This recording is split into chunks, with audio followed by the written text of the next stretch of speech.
Alright, the NBA All-Star Game selections have always been a topic of heated debate. But you know the real reason someone like Steph Curry might be overlooked for a starting spot on the All-Star roster? There's gotta be a conspiracy going on. Or is there just a problem with the current voting system? In this video, let's dive into the reasons behind the loudest 2024 All-Star Game starting 5 snubs, Steph Curry and Jalen Brunson, examining their impact, their stats, and the votes they got. Oh, and stick to the very end to learn what might go wrong with the All-Star voting system and what can the league do about it. And don't forget to hit that like and subscribe button. Appreciate you guys. Alright, let's get it going. The All-Star snubs are common every year. There's always a few players who perform at an elite level, but somehow don't make the cut when it comes down to the final roster. Sometimes their team is just a small market team, or perhaps their individual statistics are overshadowed by the flashy performances of other stars on more successful teams. It could also be a simple case of voter fatigue. Fans, players, media members may be looking for a new narrative or a fresh face to celebrate. This year though, it's way different. We see some superstars not being voted into the starting 5. Some household names like Steph Curry, who's not only a fan favorite, but also an impressive track record. Then Jalen Brunson, who's been lighting it up for the Knicks this year, putting up solid numbers. Let's break it down for Jalen though. Man, his impact on the team has been undeniable. Honestly, this man should be more considered for MVP conversation.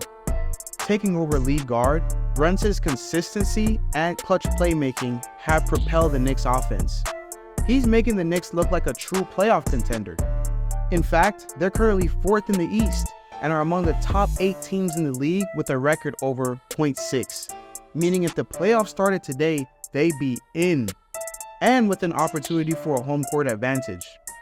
Brunson is putting up 27.5 points per game this season, up from his career average of 15.9.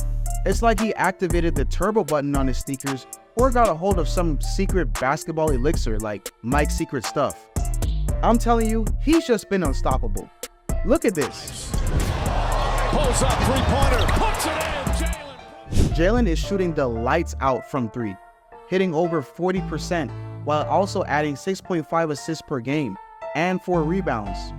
But stats aside, it's not just the numbers with Brunson, it's the timeliness of his contributions. His ability to perform under pressure and hit crucial shots in crunch time has won games for the Knicks. His teammates trust him, and the fans love him. He's a leader and the heart and soul of the team. Yet, although he's a hero in New York, he's still dealing with the nationwide under-recognition that keeps him out of the All-Star starting lineup. Well, you say, that might sound fair considering the fan vote weighs so heavily and the Knicks haven't been a powerhouse for years. But what happened to leaving Steph Curry out the starting lineup? The man with 4 championship rings and 2 MVP trophies to his name? It's a mystery indeed. Curry is indisputably a generational talent, bringing in insane shooting ranges and revolutionizing the game. Don't try to tell me he's slowed down either. His stats this season are still remarkable, averaging over 28 points per contest, up from 24.8 career average, including sheer magic from behind the arc with 42% accuracy. Steph is steady contributing on the glass with over 4 boards on the regular, and he's steady dishing out around 5 assists a night, all while leading the Golden State Warriors and keeping them firmly in the playoff hunt.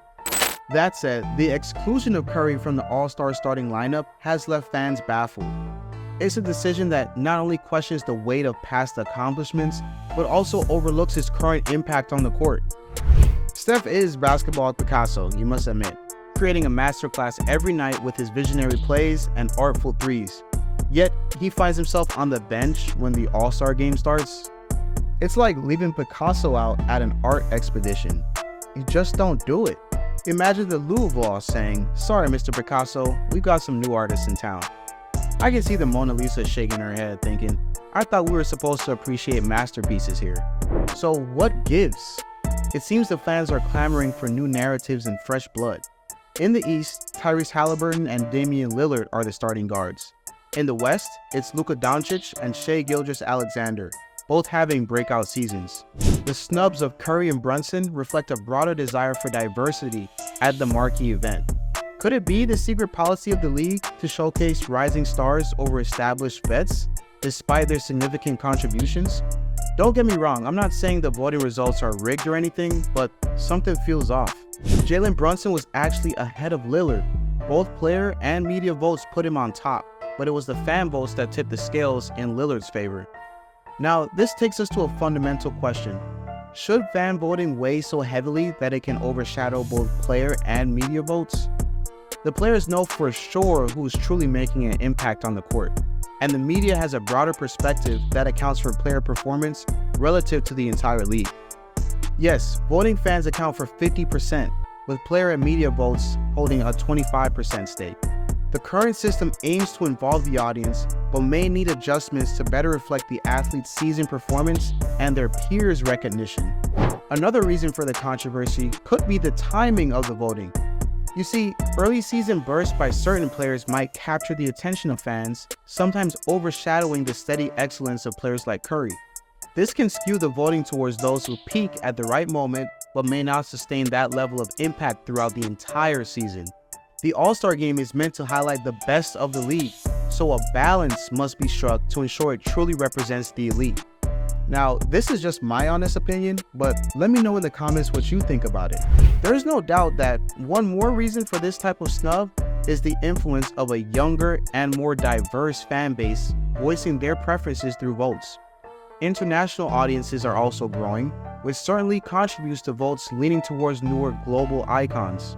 At the same token, Curry came in second in guard votes in the West, ahead of Shea, but Shea still got the starting spot. Go figure. Perhaps it boils down to the excitement that fresh faces bring to the game, igniting interest and conversations among fans. It's no secret that the NBA thrives on the narratives of rising stars and underdogs making their mark. Yet, it's important to balance this enthusiasm with due recognition to those who have consistently demonstrated greatness. The All-Star voting process may well need a revisit to ensure it honors both the emerging and the enduring talents of the league. The league should just consider a more balanced approach to All-Star selections, one that takes into account sustained excellence as well as emerging talent. A system revision might involve a sort of reevaluation of a fan vote power or incorporating additional metrics that showcase a player's value. If he's a superstar, then performance should speak louder than the latest hype. The All-Star Game isn't just an exhibition, it's a celebration of the league's finest. So maybe it's time for the NBA to redefine the voting system to honor the greatness that players like Curry constantly exhibit. In any case, recognizing the legends while celebrating the newcomers is essential for the spirit of the game. It's about finding the harmony between honoring legacy and promoting the excitement of new skills and play styles. Otherwise, we might end up in an All-Star game where the biggest factor is who has the best TikTok dance. I mean, we're talking basketball brilliance, not a dance-off. I mean, do you agree? What do you think of the current voting system? Should it consider evolving to include a more analytical approach based on a player's contributions throughout the season or throughout his career?